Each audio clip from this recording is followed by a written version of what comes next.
ఒక 20 మొక్కలైతే పూల మొక్కలు తీసుకొని వెళ్దామని చెప్పి నర్సరీకి అయితే వచ్చానండి. చాలా బాగా అనిపించినాయి. గులాబీ పూలైతే కలర్ కలర్‌గా చాలా బాగా అనిపించినాయి. ఉన్న కలరు, లేని కలరు అంటూ ఏవి లేవండి. అన్నీ చాలా అంటే చాలా బాగా అనిపించినాయి. వీటిల్లో అన్నిట్లో ఒక్కొక్కటి కాదండి. ఒక్కొక్క కలర్‌నే 2, 2 తీసుకొని వెళ్దామని చెప్పేసి ఇంకా అన్నీ చూస్తా ఉన్నాననమాట. చూసిన తర్వాత అక్కడ ఉన్న ఆయన్నయితే అడిగాననమాట.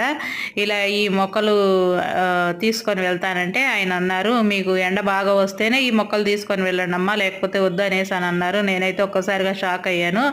ఎండ అనేది ఒక్క గంట మనకి బాల్కనీ సైడ్ వస్తేనే ఈ మొక్కలు బతుకుతాయంటండి, లేకపోతే బతకవంట. నాకైతే మొత్తం అసలు ఏం చేయాలో అర్థం కాలేదు. ఇంకా ఏం చేస్తానన్నట్టు ఇంక ఇండోర్ ప్లాంట్లు అయితే తీసుకొచ్చుకున్నాను. ఇదైతే పువ్వు పూయదు, కాయ కాయదు అన్నట్లు ఉంది వీటి పరిస్థితి. ఏదో అందం కోసం తెచ్చుకొని ఇంట్లో పెట్టుకోవడం తప్పనిచ్చి ఏమీ లేదు. 2 పెద్ద పెద్ద బాల్కనీలు అయితే ఉన్నాయి. ఆ 2 వేస్ట్ అయిపోయి